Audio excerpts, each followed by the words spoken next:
Hey guys, what's going on? GovKid Method here, and in today's long overdue video, I'm going to be talking about subcontracting. So specifically, I'm going to talk about three different things. So the first thing I'm going to talk about is, well, on definition, what is the difference between a prime contractor and a subcontractor? If you don't know this, it's something that everybody could benefit from knowing because it does affect you in one way or the other.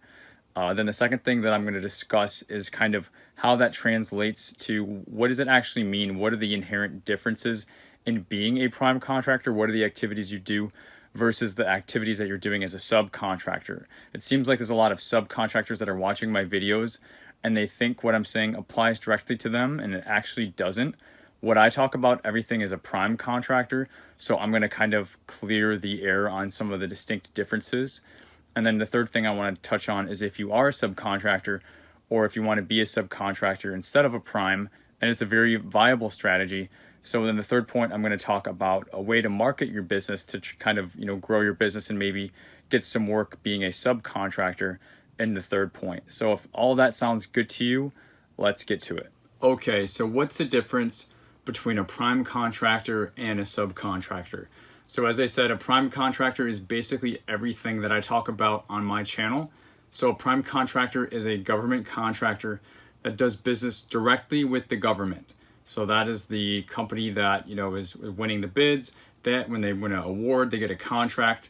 It's actually with the company. It's their name on the contract next to the government agency, with the action obligation on the award. So they're the ones who are dealing directly with the government, okay? And then the subcontractor is the company who, in essence, can support the prime contractor. So you really see this play out when a prime contractor self-performs some work, but then there's some work that they don't do. So they bring on another company.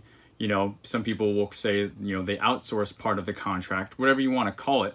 In this industry, we call it subcontracting. So they'll work with a subcontractor through a teaming agreement or, sometimes a joint venture, it depends on the structure. But a subcontractor will come in and do a percentage of the work because, say, they are the expert at doing this part of the work and your business as a prime is an expert at doing this part of the work. Or maybe it's just a division of labor thing. There can be a number of reasons to have a subcontractor, but that is primarily, kind of the difference. The prime is doing business directly with the government. The sub has a contract with the prime.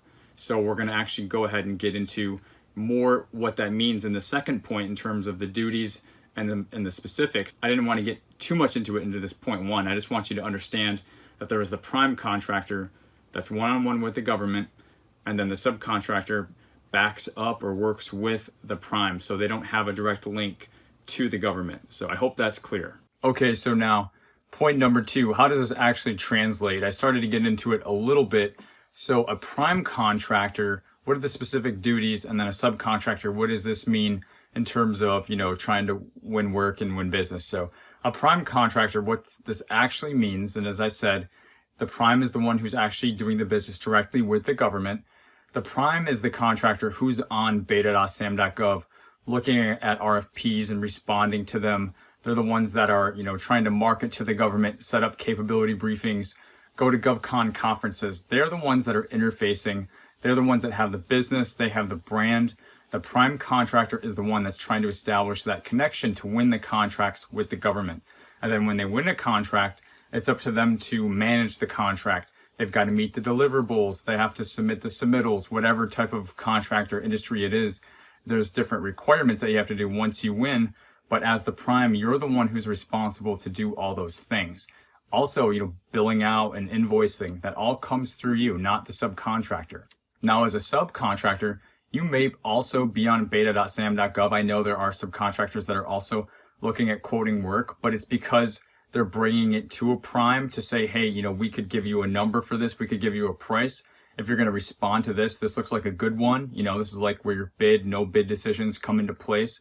So a subcontractor might be doing that. When a contract is awarded, sometimes, a subcontractor will be required to provide, certified payroll. Sometimes the government will want the prime to show that the subcontractor is paying their people the minimum amount that they should. So that's a management obligation as the prime. So as a sub, you may be required to supply information to a prime to back up on the contract. So that's another thing that you could be doing. But as a sub, you should not typically be, writing emails to a contracting officer trying to market. You definitely probably won't be doing that unless you're a sub and a prime. Some subs do that because their pricing can be much lower than everybody else because they can self-perform the work as a sub. So sometimes you'll see a sub be a prime. If so, that's fine, but typically you don't see that level of communication. You only really see it when a contract's awarded and maybe a sub is speaking directly to like a program manager or something like that. Whereas, everybody in contracting is CC'd on that email as well as the prime. So sometimes the prime can't answer the question as adequately as the sub because the sub's the one who's actually doing that portion of the work. So sometimes as a sub, you'll be, communicating from that regard, but you're not doing the front level one-on-one marketing that a prime would. It's really an inherent difference. Instead, you're kind of, as a sub, marketing yourself to prime contractors, right? You're trying to get your quotes out. You're trying to get your numbers out. You're trying to win business that way. And that's a really inherent distinct difference. Most of what I speak about on my channel is for a prime contractor. So in point 3 now, let's talk about a way that you can market your business if you're a subcontractor or you're thinking of being a sub to win some contracts. Okay, so as a sub, how can you kind of market to prime contractors? As I said, those are the relationships you want to form, and everything is so important with relationships when it comes to a subcontractor, so that you can, bid with the same company over multiple projects instead of just trying to be one and done with everybody. So you really want to follow the contractors, follow the money, but then follow the contractors as a sub. So for example, sometimes a solicitation will have an industry day where the government says, hey, we have this, requirement and we're going to hold an industry day where we're going to provide more information and answer questions. Well, any primes that are interested in bidding that are going to show up for that industry day. Probably at least half of them will. So if you're looking to bid as a sub with one of those primes, you should also be attending that event. And the same goes for site visits. Contractors will come out to check out the site depending on what type of work it is. Well, you can also show up as a sub. While you're there, it's totally okay to market yourself to these prime contractors. More often than not, they're going to be very happy to speak with you because, what's it hurt to get another number? What's it hurt to build another relationship? And if you can really kind of stand out and develop some of these relationships, it could be very lucrative for your business to team up with companies that really are winners in the space. So you don't want to just form a relationship with anybody, but this is one way that you can really start to stand out and get your company out there. And more importantly, get your numbers and your quotes out there so you can start, bidding on contracts with prime contractors. So if the prime wins the award, you'll have a chance at them giving you the subcontract. Granted, they're probably going to try to shake you down on the numbers. It depends a lot on your relationship. One way to kind of back up and stand up against that is to talk about the value and the quality and the approach that you bring that is different than other subcontractors. So again, I don't want to go on too much of a tangent, but if you want to try to win work as a subcontractor, market to the prime contractors at these events, whether it's a site visit or an industry day or any other opportunity. It can also be through email. So if you're seeing interested vendors, they used to have this option on beta.sam.gov. I think they have it still, or they're bringing it back on beta.sam.